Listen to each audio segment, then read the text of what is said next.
Hello guys, welcome to my YouTube channel TKD education में एक बार फिर से स्वागत है। साथियों, रेलवे में एक बार फिर से नई वैकेंसी आ गई है। तो इस वीडियो में साथियों मैं आपको इस पूरी जितनी भी प्रकार की वैकेंसियां हैं सारे डिटेल में बताऊंगा। लास्ट में मैं आपको छोटे से समय लेके उसका सिलेबस भी बताता जाऊंगा, ठीक है। तो आइए साथियों वीडियो को स्टार्ट करते हैं। साथियों, ये जो नोटिस आप देख रहे हो, ये all zonal railways and production unit उनको भेजा गया है।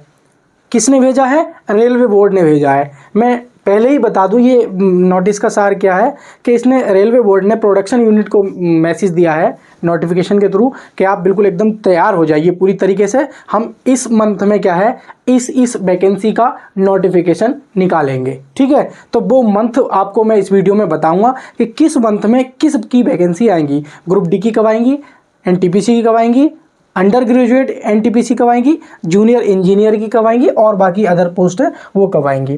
तो ये सब्जेक्ट भी दे रखा है, देखो, filling up of group C post on zonal railways through RRBs, ठीक है। तो सब्जेक्ट ग्रुप सी की जो पोस्ट है उनको फिलिंग करने के लिए ये नोटिस रेलवे बोर्ड ने दिया है, ठीक है। इन्होंने साथ साथ में ये भी कहा है कि annual calendar of the requirement for the various Group C post approved by the boards has been already been published on Railways Requirement Board website.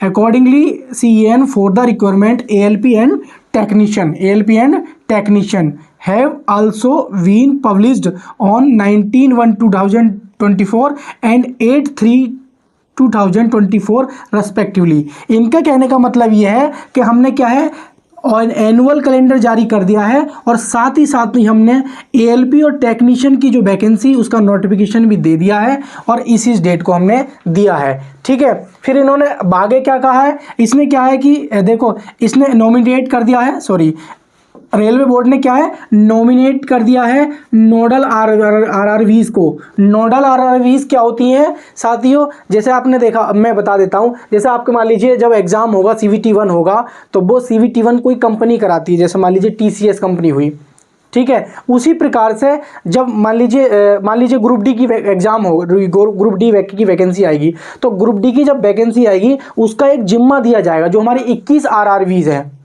जो हमारी 21 आरआरबीज हैं, उन सारी आरआरबीज में जो ग्रुप डी की वैकेंसी आएंगी 30,000 आए, 40,000 आए, 15,000 आए, 20,000 आए, वो आगे का मैटर है। लेकिन उन सारी वैकेंसियों की जो जिम्मेदारी होगी वो किसी एक आरआरबीज को दे दी जाएगी।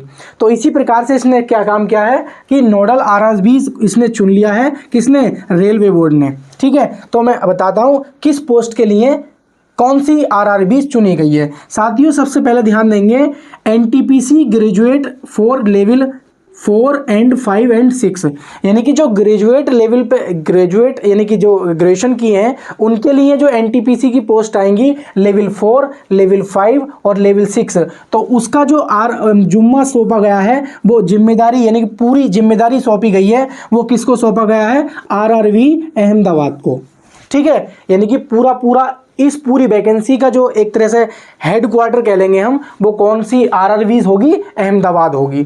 साथ ही साथ साथियों आपकी एक नई पोस्ट आ रही है एनटीपीसी अंडर ग्रेजुएट, यानी कि जो लोग सोच रहे हैं कि भाई हम अभी ग्रेजुएशन पास नहीं हो पाए हैं लेकिन हमने 12th किया है, तो वो लेवल 2 और लेवल 2 और लेवल 3 की पोस्ट के लिए भी अप्लाई कर पाएंगे जिन्होंने केवल 12th पास किया है, ठीक है। तो उनके लिए भी जो नोडल आरआरबी चुनी गई है वो कौन सी चुनी गई है? आरआरबी अहमदाबाद। यानी कि हम फाइनली हम ये कह सकते हैं कि एनटीपीसी की जो वैकेंसी आ रही है, चाहे वो ग्रेजुएट लेवल की हो चाहे वो अंडर ग्रेजुएट लेवल की हो, उसके जो नोडल आरआरबी चुनी गई है वो कौन सी आरआरबी चुनी गई है? अहमदाबाद चुनी गई है साथियों, ठीक है। आइए और थोड़ा सा हम आगे चलते हैं, ठीक है। अब देखिए हम थोड़ा सा बात कर लेते हैं साथियों, थोड़ा सा और बात कर लेते हैं हम। देखो इसमें साफ साफ दे रखा है एनटीपीसी हो गया और ग्रेजुएट अंडर ग्रेजुएट दोनों हो गई। एक है हमारी पैरामेडिकल कैटेगरी, तो जो पैरामेडिकल कैटेगरी की जो वैकेंसी आएंगी उसकी जो नोडल आरआरबी चुनी गई है वो कौन सी चुनी गई है? पटना चुनी गई है। उसके बाद लेवल 1 लेवल 1 का मतलब ये है साथियों, ये ग्रुप डी की पोस्ट है, ठीक है। किसकी है? ये ग्रुप डी की पोस्ट, जिसका आप बेसब्री से इंतजार कर रहे हो।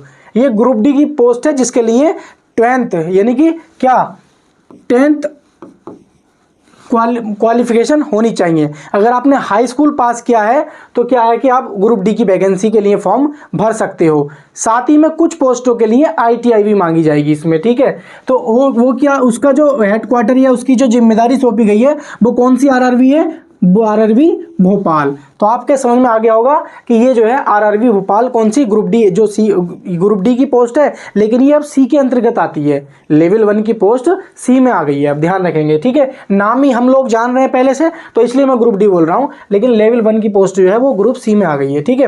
तो ये कौन सी RRB को सौंपा गया है, भोपाल को सौंपा गया। साथ ही साथ में मिनिस्ट्री यानी कि MI की जो MI कैटेगरी की जो पोस्ट है, मिनिस्ट्रियल एंड आइसोलेटेड कैटेगरी की जो पोस्ट है, उसके लिए जो RRBs को नोडल RRB चुना गया है वो गुवाहाटी जोन को चुना गया है। गुवाहाटी RRB को नोडल RRB चुना गया है MI पोस्ट के लिए, ठीक है, MI कैटेगरी की वैकेंसी के लिए, ठीक है। अब नीचे क्या दिया है, ये जो पूरा का पूरा जो पॉइंट नंबर 2 में यहाँ से यहाँ तक लिखा हुआ है, ये क्या लिखा हुआ है कि it has also been decided that for the junior engineer.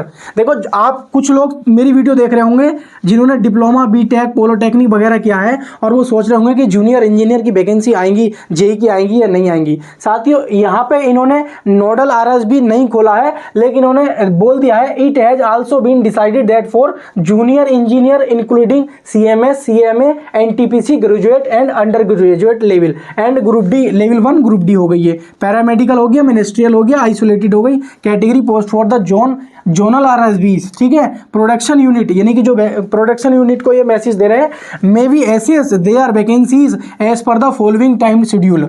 यानी कि प्रोडक्शन यूनिट को बोला है इसने कि भाई जूनियर इंजीनियरिंग की CMS graduate under graduate level 1 paramedical और मिनिस्ट्रियल, ये सारी जो पोस्ट हैं, ये सारी जो पोस्ट हैं इन पर वैकेंसी आप मतलब जो डेटा है वो एसेस कीजिए। किसको बोल रहे हैं ये, रेलवे बोर्ड किसको बोल रहा है, प्रोडक्शन यूनिट को। किसको बोल रहा है साथियों, प्रोडक्शन यूनिट को। तो आइए हम आगे बात करते हैं। देखिए ये जो हमारी NTPC ग्रेजुएट और अंडर ग्रेजुएट लेवल की जो पोस्ट हैं, इन्होंने क्या किया है कि वैकेंसी असेसमेंट अप टू, इसका मतलब मैं साथियों बता देता हूं आपको, इसका मतलब ये है कि 30 जून 2025, इसका मतलब बताता हूं, 30 जून 2025 तक का डेटा आप उठा लीजिए।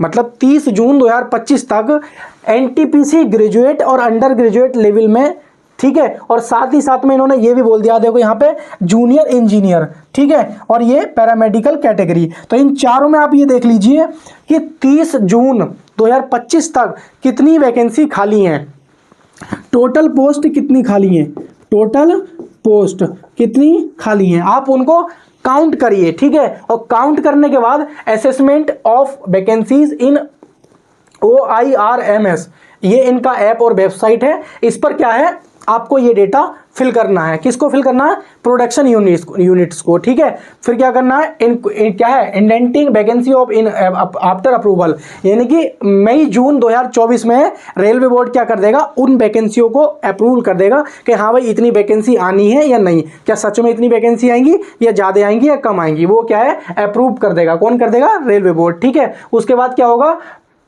प्रपोजल है ना, proposal for the draft CEN, ठीक है। तो ये जून 2024 में आपका क्या हो जाएगा, जून के लास्ट में या जून के किसी भी डेट में क्या हो जाएगा, आपका नोटिफिकेशन आ जाएगा इन सारी वैकेंसियों का, चारों वैकेंसियों का क्या हो जाएगा, नोटिफिकेशन आ जाएगा जून 2024 में। यानी कि फाइनली इतनी देर से जो हम समझ रहे थे पूरी बात, मतलब ये हुआ कि जून 2024 में किसी भी वक्त NTPC की जो पोस्ट है, चाहे तो वो ग्रेजुएशन से हो, चाहे तो वो किससे हो, 12th से हो, या फिर BTech से जो JEE की वैकेंसी है, पॉलिटेक्निक से जो JEE की वैकेंसी है, या फिर साथ ही साथ में हमारी पैरामेडिकल कैटेगरी की जो पोस्ट है उनका नोटिफिकेशन रेलवे क्या कर देगा, जून में दे देगा, ठीक है। तो देखो आपने देखा होगा भाई, ALP की वैकेंसी आ गई, टेक्नीशियन की वैकेंसी आ गई, RPF की वैकेंसी आ गई, साथ ही साथ में NTPC की वैकेंसी आ गई, जूनियर इंजीनियर की आ गई, पैरामेडिकल कैटेगरी की आ गई, और फिर से ग्रुप डी की भी आ गई है, ठीक है। तो साथियों ये चीज़ थी। और उसके बाद हम बात करते हैं साथियों रेलवे ग्रुप डी की बात कर लेते हैं, क्योंकि ग्रुप डी का बहुत ज़्यादा चर्चा रहती है। तो ग्रुप डी यानी कि लेवल 1। तो लेवल 1 के लिए इन्होंने क्या बोला है कि इन्होंने बोला 30/9/2025। तो तो 30 सितंबर 2025, 30 सितंबर 2025 तक का आप डेटा उठाइए, यानी कि 30 सितंबर 2025 तक कितनी वैकेंसी खाली हैं और कितनी नहीं है। तो ये डेटा आप उठाइए, टोटल वैकेंसी का डेटा बताइए कितनी पोस्ट खाली है, और ये आप एक असेसमेंट कीजिए अप टू 30/9/2025, और आपको इतने तक आपको क्लैरिफाई कर देना है, और अप्रूवल कल मिल जाएगा, अगस्त 2024 में मिल जाएगा। जब अगस्त 2024 में मिल जाएगा तो रेलवे बोर्ड क्या करेगा, एम्प्लॉयमेंट क्या कहते हैं, प्रपोजल जो नोटिस है यानी कि नोटिफिकेशन जो है वो सितंबर 2024 के किसी भी डेट में, लास्ट सितंबर में आपका नोटिफिकेशन आ जाएगा, या हो सकता है कि जनवरी 1 2025 में आपका जो है नोटिफिकेशन आ जाए। किसका? रेलवे ग्रुप डी का। किसका? रेलवे ग्रुप डी का। साथियों ये बहुत शानदार वैकेंसी है, चाहे तो एनटीपीसी की हो, चाहे एएलपी की हो, चाहे टेक्नीशियन की हो, और साथ ही साथ में चाहे ये ग्रुप डी की वैकेंसी हो। मैं बता देता हूँ इनका जो सिलेबस रहता है ना मेरे प्यारे साथियों, बहुत सिंपल रहता है। क्यों रहता है? अगर आपने इंग्लिश नहीं पढ़ी है, आपने हिंदी नहीं पढ़ी है, आप रेलवे के लिए अप्लाई कर सकते हो। आपकी हाइट नहीं है, आप रेलवे के लिए अप्लाई कर सकते हो। तो बहुत सारे ऑप्शंस होते हैं रेलवे में अप्लाई करने के लिए, बहुत सारे मतलब कहते हैं ना ऑप्शंस खुले हुए होते हैं। आप आओ और रेलवे में फॉर्म भर दो, क्योंकि आप एसएससी के लिए बहुत सारी क्वालिटी मांगी जाती है। आपके पास इंग्लिश होनी चाहिए, अच्छा मैथ होना चाहिए, शॉर्ट हैंड होनी चाहिए। वैसे अगर हम बात करें पुलिस में आपकी हाइट होना चाहिए, एसएससी जीडी में हाइट होनी चाहिए, तो वो सारी चीज़ें होती हैं। लेकिन इसमें हाइट वाइट का कोई इशू नहीं होता, आपसे मैथ, रीजनिंग और जीएस आना चाहिए और साइंस आनी चाहिए। तो बाद में बता देता हूँ ग्रुप डी की अगर हम बात करें साथियों, ग्रुप डी की किसकी बात करें, अगर हम ग्रुप डी की बात कर लेते हैं, रेलवे ग्रुप डी की, तो मैंने बोला था सिलेबस बता देता हूँ। तो आपका क्या है, मैथ तैयार होना चाहिए। क्या होना चाहिए? मैथ तैयार होना चाहिए, ठीक है। साथ ही साथ में आपका रीजनिंग तैयार होना चाहिए। क्या होना चाहिए? रीजनिंग तैयार होना चाहिए। साथ ही साथ में साइंस, ठीक है। ये 3 सब्जेक्ट ऐसे हैं, ये आपके अगर तैयार हैं तो आप क्या है रेलवे में जॉब ले सकते हो। मात्र थोड़ा सा जीएस का पोर्शन आता है, 10 नंबर का आता है, उसमें भी क्या है करंट अफेयर्स आती हैं। करंट अफेयर्स आप किसी भी एग्जाम की आप तैयारी कर रहे हो, करंट अफेयर्स 100% पढ़ रहे होते हो। आप मैथ किसी भी एग्जाम की तैयारी कर रहे हो, मैथ पढ़ रहे हो। रीजनिंग तो ऐसा कोई एग्जाम ही नहीं है जिसमें रीजनिंग ना आती हो, रीजनिंग आप पढ़ रहे हो धड़ाधड़, ठीक है। लेकिन एक सब्जेक्ट थोड़ा सा ये बन जाता है कि आप साइंस थोड़ी सी कम पढ़ते हो। तो अगर आप साइंस पर थोड़ा सा फोकस कर लो तो आप आराम से इसमें भी क्या है सिलेक्शन ले सकते हो। तो साथियों बाकी की जो जानकारी है मैं और देना चाहूँ तो लंबी हो जाएगी, लेकिन मैं कोई इसके आगे नेक्स्ट वीडियो बना दूंगा जिसमें आपको पूरी जानकारी अच्छे से रेलवे, एनटीपीसी और ग्रेजुएट और अंडर ग्रेजुएट और ग्रुप डी पूरा सबका इसका सिलेबस पे एक वीडियो बना दूंगा, ठीक है। तो इसी के साथ अगर आप चाहते हैं मैं जल्दी आप वो वीडियो आप तक पहुंच पाए तो प्लीज़ चैनल को लाइक और सब्सक्राइब जरूर करें, और वीडियो अच्छी लगी हो तो वीडियो को शेयर जरूर करें, ठीक है। तो साथियों मिलते हैं नेक्स्ट क्लास में, तब तक के लिए नमस्कार, जय हिंद साथियों।